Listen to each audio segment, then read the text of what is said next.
응답을 받기를 원하나이다. 주님의 날에 주님의 방법으로 우리의 모든 기도와 간구가 응답될 줄로 믿으며 이 시간 우리 주의 말씀을 듣는 이 시간에 성령께서 조명하시는 주의 진리를 우리가 깨닫게 하여 주옵소서. 감사드리며 예수님 이름으로 기도드립니다. 아멘. 골로새 교회는 바울이 에베소에서 전도할 때 복음을 듣고 예수님을 믿게 된 에바브라에 의해서 세워진 교회였습니다. 골로새서 1장 7절부터 8절 말씀 함께 읽겠습니다. 이와 같이 우리와 함께 종된 사랑하는 에바브라에게 너희가 배웠나니 그는 너희를 위한 그리스도의 신실한 일꾼이요 성령 안에서 너희 사랑을 우리에게 알린 자니라. 아멘. 그런데 이미 골로새 지역에는 잡다한 신을 숭배하던 부르기아인들과 오래전 이곳에 이주해온 유대인들이 살고 있었습니다.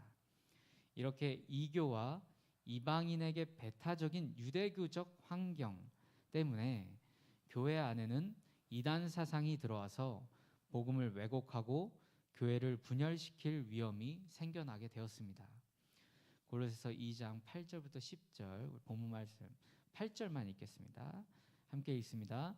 누가 철학과 헛된 속임수로 너희를 사로잡을까 주의하라. 이것은 사람의 전통과 세상의 초등학문을 따름이요 그리스도를 따름이 아니니라. 아멘. 여기서 말하는 철학이라는 것은 당시 그리스 헬라 문화권에서 통용되던 지혜와 지식이었습니다.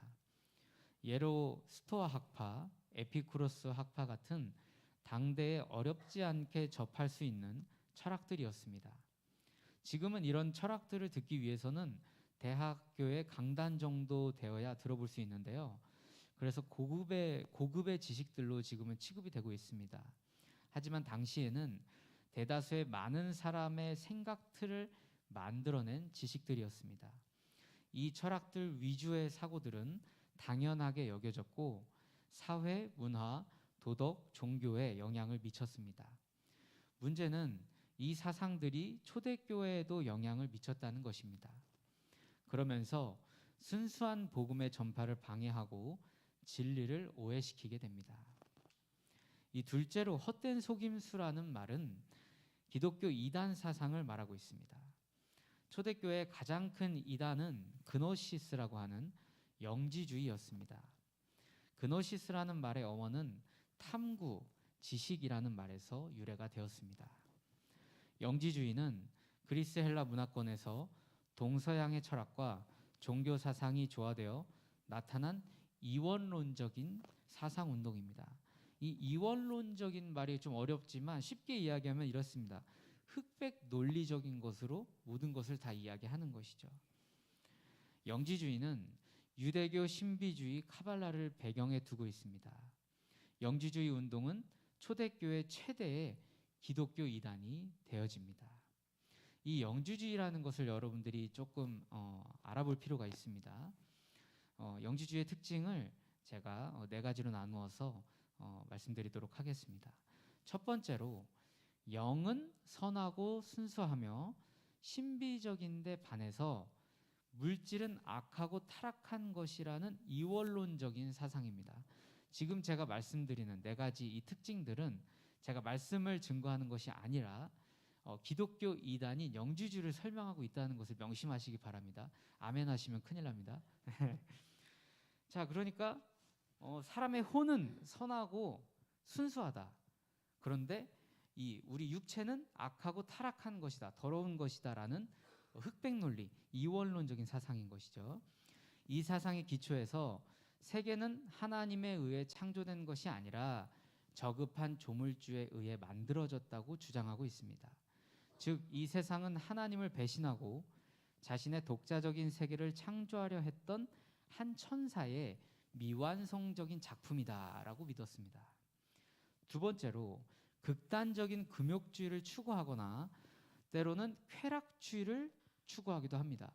정말 반대잖아요. 극단적으로 금욕을 해요. 술은 입도 안 대고 포도주를 음료처럼 마시는 시대였는데 포도주는 입도 안 대고 성관계는 평생 하지도 않고 이런 식으로 극단적으로 금욕주의를 하는 것이죠.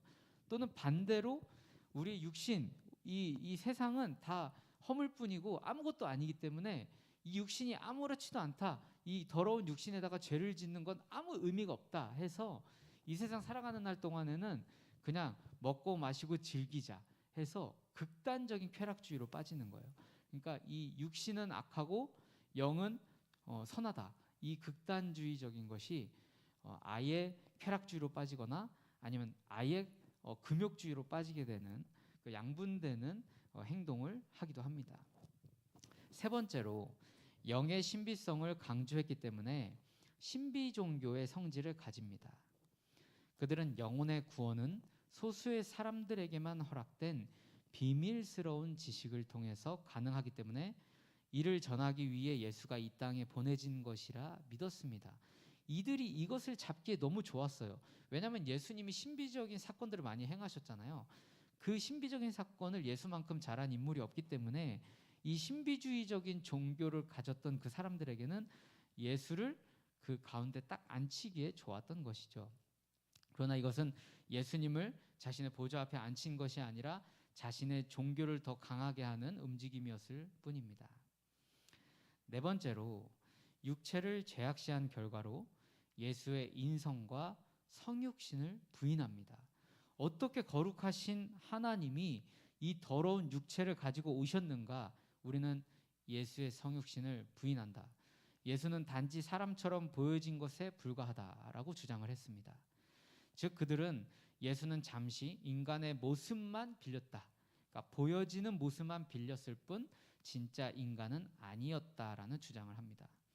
온전한 영적 존재는 죄로 가득 찬 육신 속에 갇혀 있을 수 없다는 것이 그들의 이유였습니다. 자, 이렇듯 그럴싸하게 철학과 이교 사상과 유대교의 신비주의와 혼합된 영지주의는 많은 사람들의 마음을 사로잡았습니다. 그리고 미혹하는 거짓의 아비 사탄은 초대교회에 큰 혼란을 야기시키게 됩니다.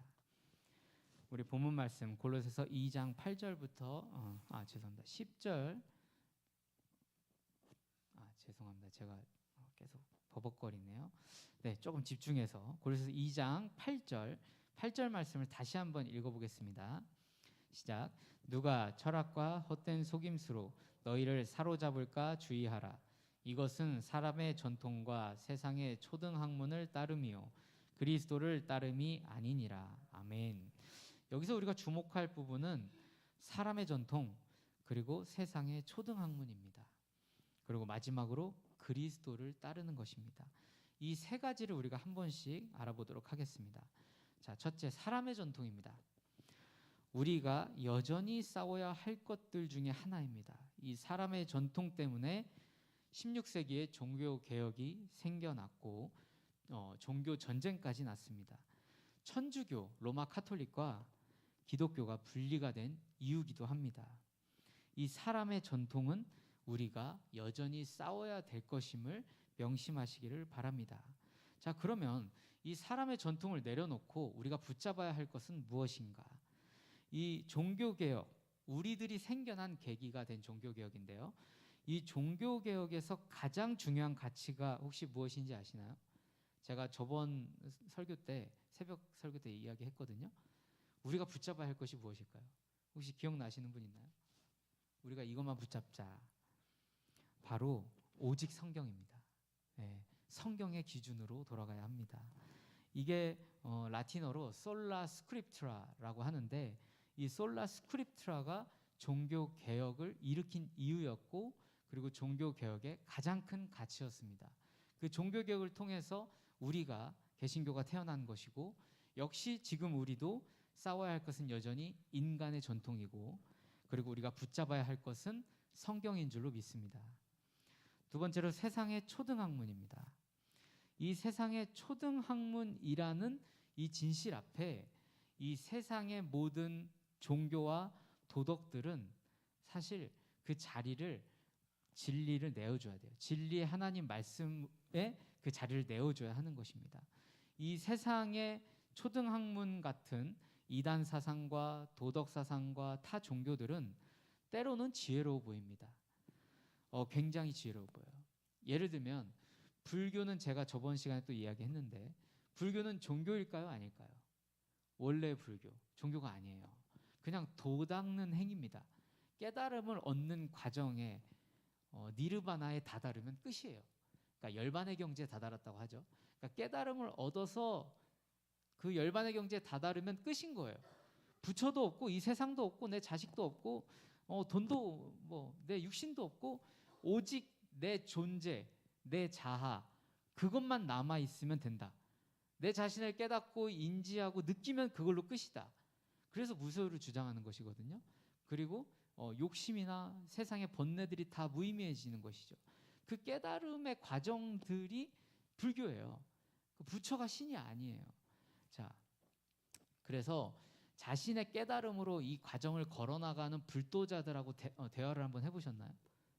굉장한 지혜자들입니다. 얘기 한번 해보세요. 내 자신 스스로가 너무 부족함을 느끼게 될 거예요. 우리가 해보지 않은 그 고민들을 대답들을 다 갖고 있어요. 불도자들이. 그러니까 이 세상 지혜는 참 우리가 보기에는 고상해 보입니다.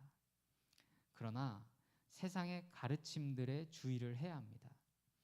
세상과 적당히 타협한 달콤한 이야기들에 주의를 해야 합니다. 현대 기독교 이단도 마찬가지입니다. 지금 저희한테 정보가 들어왔는데 이 지역에서 신천지가 지금 다른 전술을 사용해서 좀 포교 활동을 하고 있대요. 그러니까 여러분들 이 시기에 더욱더 마음을 깨우셔서 이단들에 대해서 경계를 잘 하시기를 바라겠습니다. 이 이단과 사이비들도 동일한 특성을 가지고 있어요. 내가 이 말을 들었을 때 단순한 이론들로 착착착착 성경들을 해석하는데 너무 정확하고 듣기에 흡족한 거예요. 듣기에 참 재밌는 거예요. 달콤한 거예요. 그러나 그들의 진실은 어떻습니까? 세상의 초등학문이라는 것입니다. 그런데 마지막으로 그리스도를 따르면 어떤 것입니까? 그리스도를 따르면 조금 달라요. 그리스도의 진리가 우리에게 들려질 때 멀쩡한 상태로 여러분들 제정신 차렸을 때 말씀 들었을 때 이해가 좀 돼요? 내가 정신이 번쩍 든 상태에서 내가 아주 건강한 상태에서 내가 일이 잘 되고 내가 행복한 상태에서 말씀을 들었습니다. 어떤 느낌이에요? 마음에 안 들어와요. 이해가 안 돼요. 이게 도대체 무슨 말이야? 이거 무슨 쓸데없는 말이냐? 아, 듣기가 힘들구나. 오늘은 예배에 집중할 수가 없네. 그냥 앉아있다가 시간 되면 나가야지. 어때요? 우리가 멀쩡하고 똑똑하고 일이 잘 풀리고 행복할 때 오히려 어때요? 말씀은 들리지가 않아요. 우리가 마음이 가난할 때 말씀이 들립니다. 우리 마음 가운데 나의 모든 상황을 초월한 성령 하나님의 조명이 있을 때에만 그리스도의 진리가 들리게 돼요. 이게 세상 학문과 다릅니다. 예. 왜냐하면 세상의 초등 학문이기 때문이고 우리가 듣는 말씀은 영원 불변한 하나님의 진리이기 때문입니다. 골로새서 2장 9절 본문 말씀을 함께 읽겠습니다. 시작. 그 안에는 신성의 모든 충만이 육체로 거하시고 너희도 그 안에서 충만하여졌으니 그는 모든 통치자와 권세의 머리시라. 아멘. 자, 그 안에 신성의 모든 충만이 육체로 거하신다. 자, 이제 영지주의와 다른 말씀을 우리 바울 사도의 입을 통해서 듣게 됩니다. 신성의 모든 충만, 그러니까 하나님의 모든 충만하심이 어디에 거하신다? 예수님의 육체에 거하시는 거예요. 어떻습니까? 예수님의 모든 존재를 말씀하고 계시는 거죠. 성육신하신 하나님, 인간의 몸을 입고 오신 하나님을 말씀하고 있습니다. 예수님께서는 영적으로만 존재하셨던 헛개비가 아니십니다. 영혼육과 모든 존재로 완전하셨던 하나님의 외아들이자 사람의 육신을 입고 오신 거룩한 하나님의 어린 양이 되십니다. 우리는 좌로나 우로나 치우치지 않고 오직 완전한 진리로 나아가야 합니다. 여호수아 23장 6절 말씀 함께 읽겠습니다. 그러므로 너희는 크게 힘써 모세의 율법책에 기록된 것을 다 지켜 행하라. 그것을 떠나 우로나 좌로나 치우치지 말라. 아멘. 자, 우리가 외우고 있는 말씀이 하나 있습니다. 이 말씀이 오늘 우리의 삶을 주장해 주시기를 원합니다. 모든 성경은 하나님의 감동으로 된 것으로 교훈과 책망과 바르게 함과 의로 교육하기에 유익하니. 아멘.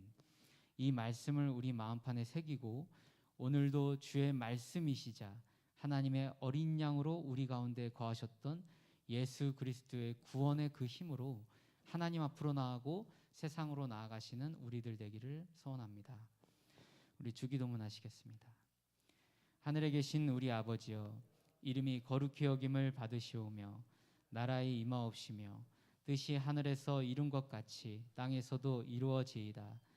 오늘날 우리에게 일용할 양식을 주옵시고 우리가 우리에게 죄 지은 자를 사하여 준 것 같이 우리 죄를 사하여 주옵시고 우리를 시험에 들게 하지 마옵시고 다만 악에서